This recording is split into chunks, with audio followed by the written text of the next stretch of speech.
শিৱসাগৰ জিলাৰ গৌৰীসাগৰ উন্নয়ন খণ্ডৰ অন্তৰ্গত খনামুখ গাঁও পঞ্চায়তৰ আজি সভাপতি নিৰ্বাচনৰ প্ৰক্ৰিয়া সম্পন্ন হয়।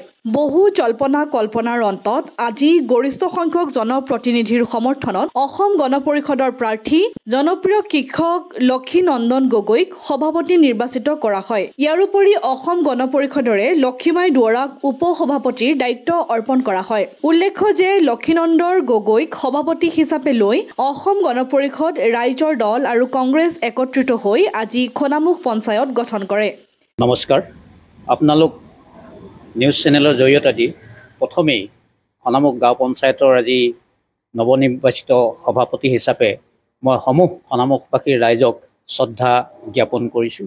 লগতে সমূহ খনামুখবাসীৰ ৰাইজৰ পৰা মই সহায় সহযোগিতা বিচাৰিছোঁ।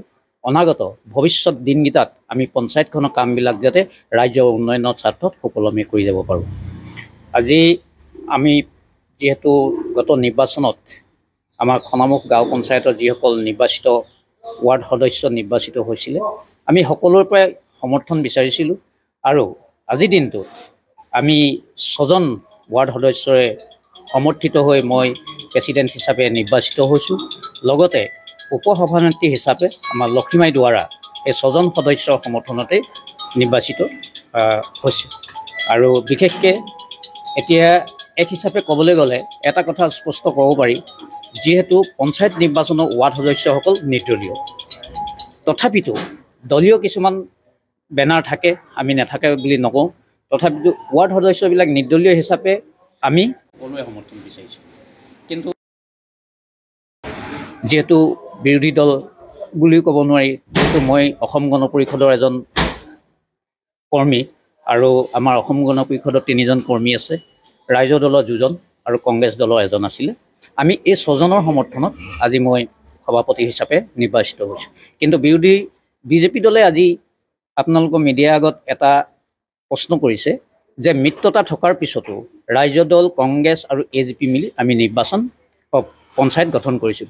কিন্তু এই ক্ষেত্ৰত আমি গণ পৰিষদ দল হিচাপে মই স্পষ্টভাৱে কওঁ, আমি মিত্ৰতা ধৰ্ম পালন কৰি আছোঁ। কিন্তু ইয়াৰ আগতে নিৰ্বাচনৰ ফলাফলৰ পিছত প্ৰথম বিজেপি দলে আমাৰ লগত মিত্ৰতা ভংগ কৰিছে। তেখেতসকলে আমাৰ এজন নিৰ্বাচিত প্ৰাৰ্থীক তেখেতসকলৰ দলত যিদিনাই জইন কৰাইছে, সেইদিনাই আমাৰ মাজত মিত্ৰতা কিছু খনামুখ আঞ্চলিকৰ আমাৰ ৱাৰ্ড সদস্যসকলৰ এই মিত্ৰতাৰ ক্ষেত্ৰত যতি কৰিছিলে। আৰু শেষত আজিৰ দিনটো চৰকাৰে বান্ধি দিয়া নিৰ্দিষ্ট দিনত আমি আমাৰ এই 6জন ৱাৰ্ড সদস্যৰ সহমতত আজি মই সভাপতি হিচাপে নিৰ্বাচিত হৈছোঁ। মোৰ নাম লক্ষীন্দ্ৰ গগৈ আৰু মোৰ শ্ৰীমতী লক্ষীমাই দুৱাৰা সভানেত্ৰী হিচাপে নিৰ্বাচিত হৈছোঁ। আজিৰ দিনটো সঁচাকৈ আমাৰ খনামুখৰ কাৰণে অতি সৌভাগ্য দিন বুলি ভাবিছোঁ। আজি যিহেতু আমাৰ খনামুখ গাঁও পঞ্চায়তখন গঠন হৈছে, আমি ৰাইজৰ দল, অসম গণ পৰিষদ আৰু ভাৰতীয় জাতীয় কংগ্ৰেছ লগ লাগি আমাৰ খনামুখ পঞ্চায়তখন গঠন কৰিছোঁ। আমি আগন্তুক দিনত আমাৰ খনামুখ পঞ্চায়তখন যাতে অসমৰ ভিতৰত এখন জাকত জিলিকা পঞ্চায়ত হিচাপে গঢ় দিব পাৰোঁ, তাৰ ওপৰতে আমি আশা কৰি আমাৰ সতীৰ্থই বুলি কৈছোঁ, আমাৰ গণ পৰিষদ দলৰ শ্ৰীযুত লক্ষীন্দ্ৰ গগৈদেৱক আমি সৰ্বসন্মতভাৱে আমি 6জন ৱাৰ্ড সদস্যই তেখেতক আমি সভাপতিৰ বাবে নিৰ্বাচিত কৰিছোঁ। আৰু একে দলৰে অসম গণ পৰিষদ দলৰে শ্ৰী লক্ষীমাই দুৱৰাক তেখেতক আমি সভানেত্ৰী হিচাপে আমি সমৰ্থন কৰিছোঁ। গতিকে আগন্তুক দিনত যাতে আমাৰ খনামুখ পঞ্চায়তখন অসমৰ ভিতৰত এখন শক্তিশালী পঞ্চায়ত হিচাপে আমি গঢ় দিব পাৰোঁ, তাৰ উদ্দেশ্যে আমি আজি ইয়াত শপত বাক্য ল'লোঁ। আৰু অনাগত দিনবোৰত যাতে সমগ্ৰ খনামুখ অঞ্চলৰ তথা গোটেইকেইটা ৱাৰ্ডৰ যাতে সমোন্নয়ন সমবিকাশ হয়, তাৰ প্ৰতি আমি সকলোৰে তাৰ ওপৰত আমি যথেষ্ট গুৰুত্ব দিম। ধন্যবাদ।